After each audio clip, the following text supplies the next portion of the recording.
नमस्कार, म गणेश बहादुर बोहरा, मधुबन नगरपालिका पशु सेवा शाखा।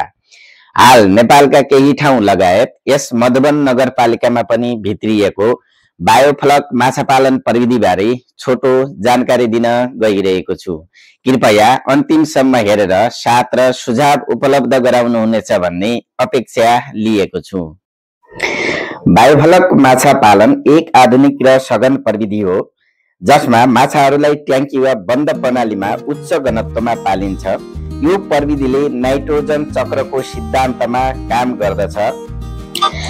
यसमा पानीमा सूक्ष्म जीवहरू, ब्याक्टेरिया, एककोषीय शैवाल आदि उत्पादन गरिन्छ। यसलाई सामूहिक रूपमा बायोफ्लक भनिन्छ। यी बायोफ्लकले माछाको मल, दानाको खेर गएको अंश र पानीमा रहेका विषाक्त पदार्थहरू जस्तै अमोनिया, नाइट्राइटलाई खान्छन्। यस प्रक्रियामा विषाक्त पदार्थहरू प्रोटिन युक्त माछाको दानामा रूपान्तरण हुन्छन्। यसलाई माछाले खाने गर्दछ। यसले पानीलाई शुद्धिकरण गर्छ र पानी परिवर्तन गरिरहनु पर्दैन। यसले गर्दा माछालाई स्वस्थ वातावरण तयार हुन्छ। यो प्रविधि थोरै जग्गा भएका किसानहरूका लागि धेरै उपयोगी छ किनकि यसमा जमिनमा पोखरी खन्नु पर्दैन। यसमा पानी परिवर्तन गरिरहनु नपर्ने भएकाले पानीको खपत निकै कम हुन्छ। पानीको स्रोत कम भएको ठाउँमा पनि यो धेरै लाभदायक छ। माछाले बायोफ्लकलाई पनि दानाको रूपमा खाने भएकाले बाहिरबाट खुवाउने दानाको मात्रामा 20 देखि 30% सम्म घटाउन सकिन्छ। परम्परागत माछा पालनको तुलनामा यो प्रविधिमा कम क्षेत्रफलमा बढी घनत्वमा माछा पालन सकिने भएकाले उत्पादन बढी हुन्छ। पानीको गुणस्तर कायम रहने र फोहोर कम हुने भएकाले माछा स्वस्थ। यो प्रविधिबाट माछा पालन गर्दा केही चुनौतीहरू पनि छन्। यो एक वैज्ञानिक र जटिल प्रविधि हो। सफल हुनका लागि पानीको प्यारामिटर जस्तै पीएच, अमोनिया, तापक्रम आदि नाप्ने र व्यवस्थापन गर्ने बारे राम्रो प्राविधिक ज्ञान र तालिम आवश्यक पर्छ। ट्याङ्की निर्माण, एरिएसन पम्प, पानीको प्यारामिटर नाप्ने उपकरणहरू लगायतका सुरुवाती लगानी तुलनात्मक रूपमा बढी लाग्न सक्छ। माछालाई 24 घण्टा अक्सिजनको आपूर्ति गर्न एरिएसन पम्प चलाउनु पर्छ। नेपाल जस्तो देशमा बारम्बार विद्युत गइरहने समस्या भएमा जेनेरेटर वा इन्भर्टरको ब्याकअप आवश्यक हुन्छ। यसले लागत बढाउँछ र जोखिम सिर्जना गर्छ। यदि पानीको प्यारामिटर बिग्रियो वा विद्युत अवरुद्ध भयो भने माछाहरू मर्न सक्छन्।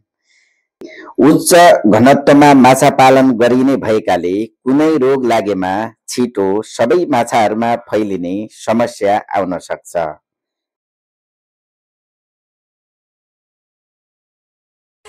नमस्कार हजुर। नमस्कार। हजुरले नयाँ तरिकाले माछा पालन गर्न थाल्नु भएछ। यो माछा पालन कुन प्रविधि अपनाउनु भयो? यसमा लगानी के छ अनि यसका फाइदा बेफाइदा तपाईँ यसमा कसरी आकर्षित हुनुभयो? थोरै यसको बारेमा जानकारी गरिदिनु न। यो सिस्टमलाई चाहिँ अहिले नयाँ प्राविधिक सिस्टम यो बायोफ्लक फिस फार्मिङ भन्छ र यसको लागि चाहिँ मैले यो नारायणघाटमा रहेको युवा एग्रो रिसर्च सेन्टरमा गएर तालिम 2 दिनको तालिम गरेर आएर यो माछा पालन चाहिँ थोरै ठाउँमा धेरै उत्पादन गर्न मिल्ने भएको हुनाले र थोरै जग्गामा धेरै माछा पालन मिल्ने भएको हुनाले यो माछा पालनको चाहिँ सुरुवात गरेको। यसको फाइदा भन्नाले थोरैमा नि पाल्न सकियो। थोरैमा पाल्न पनि सकियो र पछि यसलाई रियुज गर्नलाई सजिलो पनि र माटो पटान गरिराख्नु नपर्ने, त्यही माटोमा हल्का यसको फर्स गरेकोलाई हटाएपछि यसमा फेरि अर्को खेती गर्न योग्य जमिन हुनलाई सजिलो अप्नाएको भयो। यसमा लगानी कति गर्नुभएको छ? यसमा त्यही 3-3.5 लाख जति लगानी भएको छ।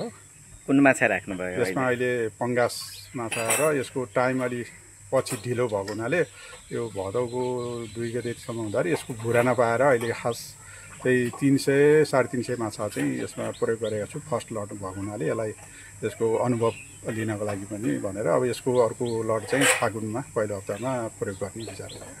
बायोफ्लक माछा पालन थोरै जग्गा भएका किसानका लागि उच्च उत्पादन दिने आधुनिक प्रविधि हो। तर यसमा सफल हुनका लागि पर्याप्त प्राविधिक ज्ञान, सुरुवाती लगानी र विद्युत ब्याकअपको व्यवस्थापन गर्न जरुरी हुन्छ। अन्तिमसम्म सुनेर हेरेर साथ दिनु भएकोमा सम्पूर्णमा धन्यवाद। नमस्कार। जय कृषि, जय किसान।